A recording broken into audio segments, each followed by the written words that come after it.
Shalom, apa kabar? Jumpa kembali dengan saya dan hari ini saya tepat masuk minggu ketiga berada di rumah. Kita percis seperti sedang mengalami masa pembuangan. Tapi saya percaya ketika kita optimis, kita sama-sama tetap bersukacita melakukan penjagaan jarak atau sedikit mengurangi dulu pergaulan, kita pasti akan tetap sukacita. Karena lewat kejadian demi kejadian di dalam 3 minggu ini, justru sesungguhnya kita semakin dekat dengan Tuhan melalui hubungan intim, bahkan lagi dengan keluarga. Nah, hari ini saya mau bicara tentang apa yang tertulis di dalam Mazmur 15 ayat 1 sampai yang kelima. Dan Lembaga Alkitab Indonesia memberi judul Siapa yang Boleh Datang kepada Tuhan. Tetapi hari ini, minggu ketiga ini, saya memilih tema dari tulisan ini, tidak akan goyah selamanya. Ya, saudara dan saya sebagai orang percaya, tidak akan goyah selamanya. Mari siapkan Alkitab saudara. Kita buka dari Mazmur pasal yang ke-15. Kita akan baca ayat yang pertama sampai yang kelima. Jika saudara sudah membukanya, mari kita berdoa, minta pertolongan. Kiranya Roh Kudus membukakan hal-hal yang baru buat kita semua. Mari kita berdoa. Bapa di dalam surga, kami mengucap syukur untuk hari-hari yang sudah kami lalui hingga kami boleh memasuki minggu ketiga dan besok kami akan mulai masuk pada minggu yang keempat. Terima kasih Bapak, kami percaya kami melakukannya dengan sukacita. Kami percaya ketika kami ada di rumah, Tuhan punya rencana-rencana yang indah bagi hidup kami masing-masing. Terima kasih Bapak, kami bersyukur kalau sebentar kami mau belajar kebenaran firman Tuhan, pakai hamba-Mu untuk membacakannya dengan jelas, lalu menceritakannya dengan jelas. Tentu hamba mohon pertolongan yang dari surga yang membantu hamba-Mu untuk menyampaikan isi hati Tuhan melalui Mazmur 15 ini, bahkan dengan bahasa dan tafsiran yang sangat sederhana. Terima kasih Bapak. Jangan biarkan satupun dari kami yang menyaksikan tayangan ini di akhir nanti tidak menikmati hadirat Tuhan, tetapi mereka semakin dikuatkan bahwa mereka adalah orang-orang percaya yang tidak akan goyah selama-lamanya. Ini syukur dan doa kami, semua kami naikkan, hamba-Mu naikkan hanya dalam nama Tuhan Yesus, Tuhan dan Juru Selamat kami yang hidup. Amin, amin. Mari kita baca Mazmur 15 ayat yang pertama sampai yang kelima. Nanti kita akan melihat satu persatu bagaimana agar saudara dan saya menjadi orang percaya yang tidak pernah goyah dengan keadaan apapun. Mazmur 15 ayat 1 sampai 5 berkata demikian. Mazmur Daud. Tuhan, siapakah yang boleh menumpang dalam kemah-Mu? Siapa yang boleh diam di gunung-Mu yang kudus? Ayat 2, yaitu Dia yang berlaku tidak bercela, yang melakukan apa yang adil, dan yang mengatakan kebenaran dengan segenap hatinya. Ayat yang ketiga, dan tidak menyebarkan fitnah dengan lidahnya, yang tidak berbuat jahat terhadap temannya, dan yang tidak menimpakan celah kepada tetangganya. Ayat yang keempat, yang memandang hina orang yang tersingkir, tetapi memuliakan orang yang takut akan Tuhan, yang berpegang pada sumpah walau rugi. Yang kelima terakhir, yang tidak meminjamkan uangnya dengan makan riba, dan tidak menerima suap melawan orang yang tak bersalah. Siapa yang berlaku demikian tidak akan goyah selama-lamanya. Sedemikian pembacaan firman Tuhan. Yang berbahagia adalah mereka yang bukan saja membaca, bahkan bukan saja merenungkan, tetapi melakukan kebenaran firman Tuhan itu sendiri. Nah, mari kita akan belajar. Ada bagian menarik yang bisa menjadi konsentrasi kita, fokus kita. Bagaimana agar saudara dan saya, bahkan dikatakan bisa menumpang di kemah Tuhan, bisa diam di gunungnya Tuhan yang kudus. Dan inilah yang menjadi pelajaran kita. Yang pertama, dikatakan, yaitu Dia yang tidak bercela. Cela artinya tidak komplit gitu loh. Cela artinya tidak kudus. Saya ingin mengatakan bukannya kita terus selalu tidak bisa sampai ke rumah Tuhan karena kita bercela, bukan. Tetapi hari ini kita mau belajar, dikatakan orang yang berlaku tidak bercela. Orang yang berlaku tidak bercela. Saudara dan saya malam ini diingatkan Tuhan, kalau kita mau terus bertahan, kalau kita mau terus tidak goyah, jangan berlaku bercela. kita terus berusaha melakukan tindakan atau kegiatan atau apapun yang akan kita kerjakan hari-hari ini, jangan sampai orang mencari celah untuk mengatakan bahwa kita tidak kudus, kita selalu bercela. Jadi hari ini bagian yang pertama, orang yang tidak akan goyah selamanya kalau dia hidupnya tidak bercela. Yang kedua dikatakan yang melakukan apa yang adil. Lalu yang ketiga dikatakan mengatakan kebenaran dengan segenap hatinya. Saudara, pada ayat yang kedua kita diajarkan orang-orang yang bisa terus bertahan dan tidak goyah selama-lamanya adalah orang yang hidupnya tidak bercela. Berarti mulai hari ini mari terus kita mengejar kekudusan.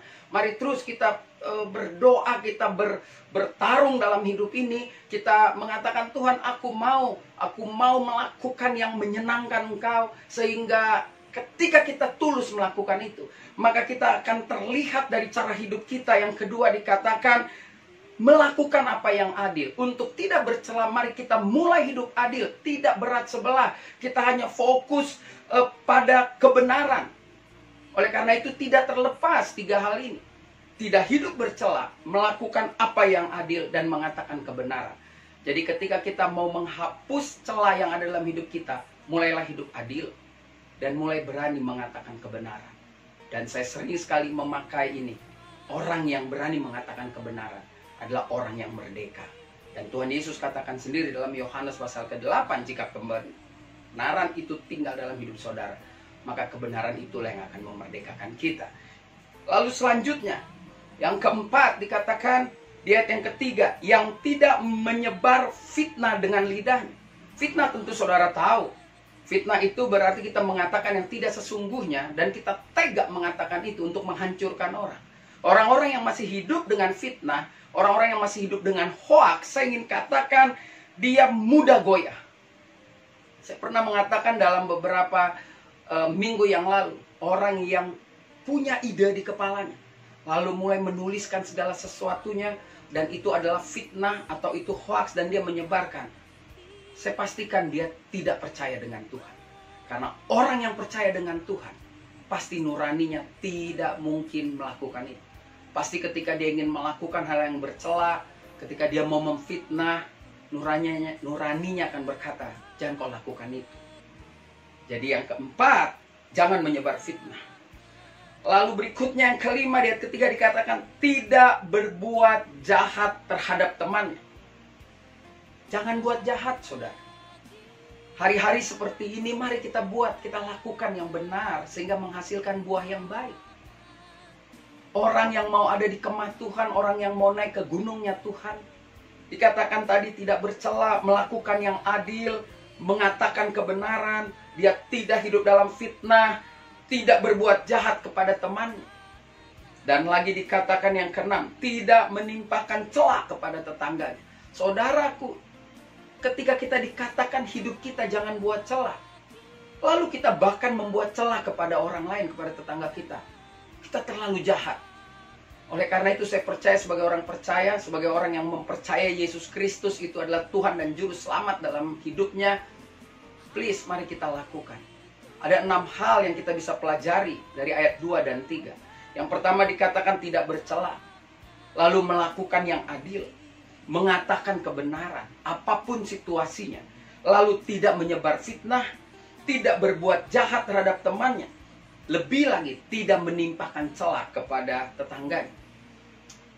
Berikutnya yang keempat dikatakan begini, yang memandang hina orang tersingkir, tetapi memuliakan orang yang takut akan Tuhan. Orang-orang yang gak takut akan Tuhan, dia akan tersingkir. Dan pada akhirnya kita tidak bisa tolong dia. Kita cuma bilang, ya itu hidup adalah pilihan. Dan ketika engkau gak memilih Kristus, lalu engkau tersingkir, kami gak ada bermaksud untuk menghinamu, tetapi kami hanya akan mengatakan sudah terlambat. Oleh karena itu, ini hari yang pas, ini hari yang tepat. Seperti di awal saya katakan, seperti kita ada di pengasingan, seperti kita ada di pembuangan. Maka saudara, mari kita mulai lakukan hal-hal yang baik. Mari kita mulai takut akan Tuhan, maka kita pasti akan dimuliakan. Lalu yang ketujuh dikatakan berpegang pada sumpah walau rugi. Saudara, apa artinya orang berpegang pada sumpah walau rugi? Dia adalah orang yang walaupun tidak mendapat untung sama sekali, walaupun dia mungkin akan dihina, akan dicela, akan mulai dikatakan, udah, mau ngapain sih hidup seperti itu? Sudah, dunia ini sama aja. Saya ingin katakan kepada saudara, walaupun kau rugi, walaupun kau dihina, walaupun kau ditendang dari pergaulan, walaupun hari-hari ini kau disingkirkan, saya ingin katakan, tetap berpegang pada Kristus. Maka kau akan sampai di kemah dan gunungnya Tuhan.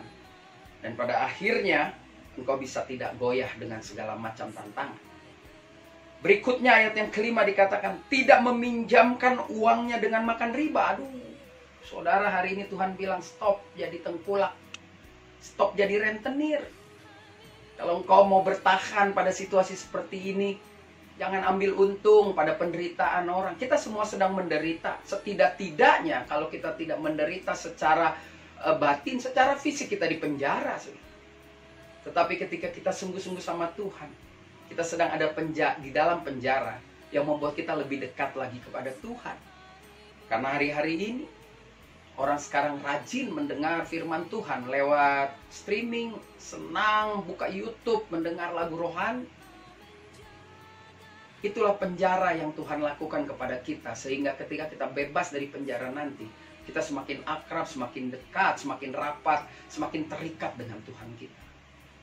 Saudara, dikatakan demikian, tidak menerima suap melawan orang yang tak bersalah. Saudara, hari ini juga kita diingatkan, ketika selama ini mungkin kita nggak adil, kita tega menghabisi orang lain, kita tega menghancurkan orang lain. Di dalam bisnis kita sikat orang, lalu kita habiskan dia. Kita nggak peduli, yang penting saya dapat uang, saya terima suap, saya habiskan dia. Stop hari ini waktu kau saksikan tayangan ini. Berapa banyak pesan Tuhan yang Tuhan sampaikan lewat tulisan tangan Daud.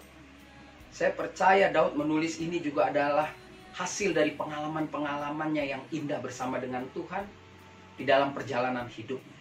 Dan ayat 5 ditutup, siapa yang berlaku demikian tidak akan goyah selama-lamanya. Itu sebabnya hari ini saya memilih tema tidak akan goyah selama-lamanya.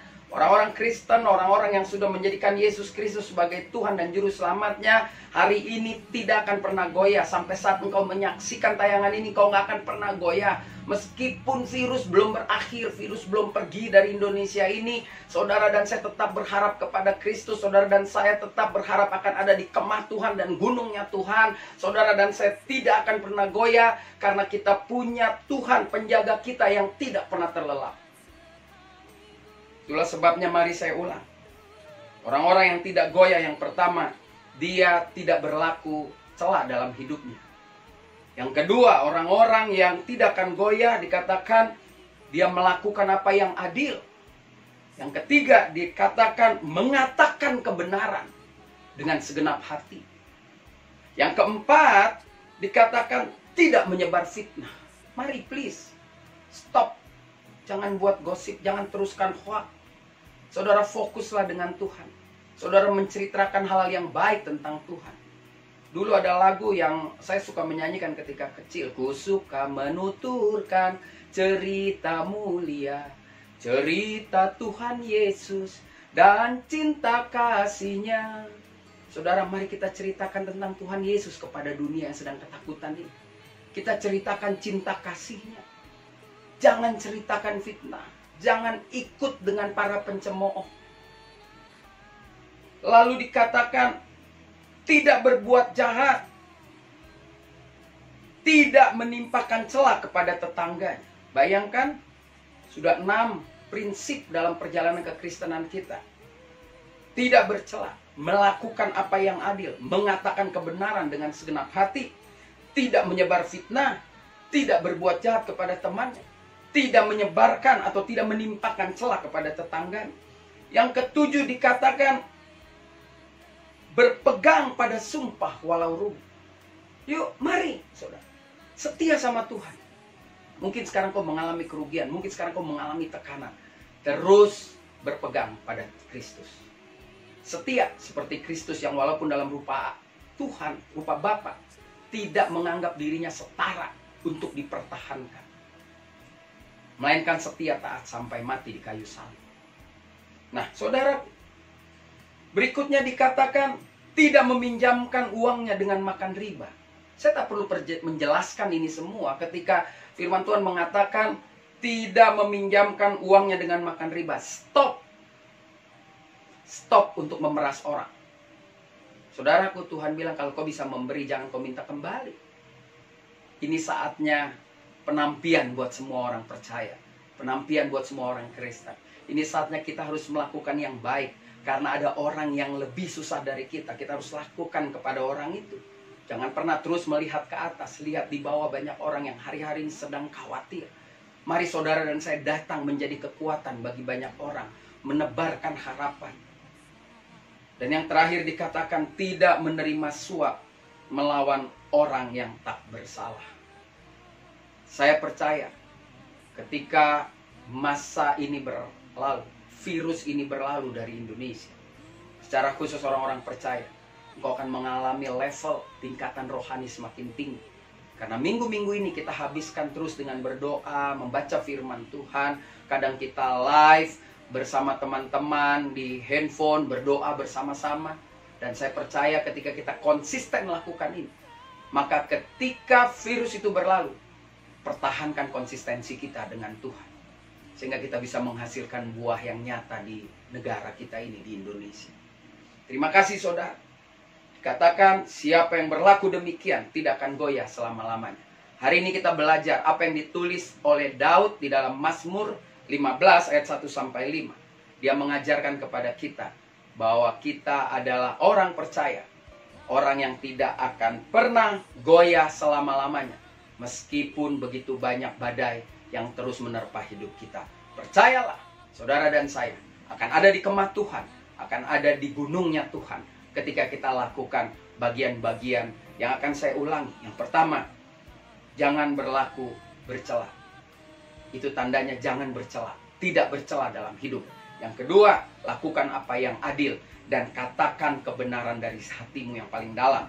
Yang keempat, jangan menebar fitnah. Yang kelima, jangan berbuat jahat dengan temanmu. Yang keenam, jangan timpakan celah kepada temanmu, kepada tetangga. Yang ketujuh, mari berpegang terus pada kesetiaanmu kepada Tuhan, sumpahmu kepada Tuhan, meskipun kau mengalami tekanan atau kau rugi. Dan yang terakhir, yang ke-8 dan 9, tidak meminjamkan uang dengan makan riba. Stop memeras orang. Dan yang terakhir, ke-9, saudara dan saya, jangan terima suap lagi. Hidup adil, hidup takut akan Tuhan. Biarlah ini menjadi perenungan bagi kita. Saya percaya saudara tetap punya semangat seperti saya semangat hari ini. Karena saya tahu dan saya percaya kita semua punya prinsip yang sama. Bersama Kristus kita cakap menanggung segala perkara. Amin. Mari kita berdoa. Bapa di dalam surga, terima kasih. Kami belajar ada 9 bagian yang harus kami kerjakan. Sehingga kami percaya di tengah badai, di tengah situasi saat ini yang sedang kami semua alami, kami tetap akan jadi orang Kristen yang tidak pernah akan goyah selama-lamanya. Terima kasih Bapak untuk kebenaran firman Tuhan. Hamba berdoa untuk siapapun yang sudah setia, diam, menikmati kebenaran firman Tuhan ini. Tuhan lawat, Tuhan berikan kekuatan, Tuhan berikan sukacita. Sehingga setelah mengakhiri, setelah habis menyaksikan tayangan ini, kami sungguh-sungguh dikuatkan. Kami sungguh-sungguh mengalami sukacita bersama dengan Tuhan. Bapak, kami ingat akan bangsa kami Indonesia. Tuhan, Kau turun di bangsa ini, Kau lawat bangsa ini, ampuni bangsa ini, pulihkan bangsa ini. Itulah permohonan hamba dengan semua orang yang menyaksikan. Bahkan permohonan setiap hamba-hamba Tuhan, permohonan semua orang percaya. Tuhan bukan saja pulihkan Indonesia, dunia akan Tuhan lawat. Terima kasih Bapak. Terima kasih, beri kekuatan kepada para pemimpin-pemimpin bangsa ini untuk mengerjakan setiap persoalan-persoalan yang terjadi dengan terus berharap pertolongan dan hikmat dari Tuhan. Ini syukur dan doa hamba-Mu, semua hamba naikkan hanya di dalam nama Tuhan Yesus Kristus, Tuhan dan Juru Selamat kami yang hidup, yang sudah diberkati. Mari sama-sama dengan saya katakan, amin. Amin. Tuhan Yesus memberkati.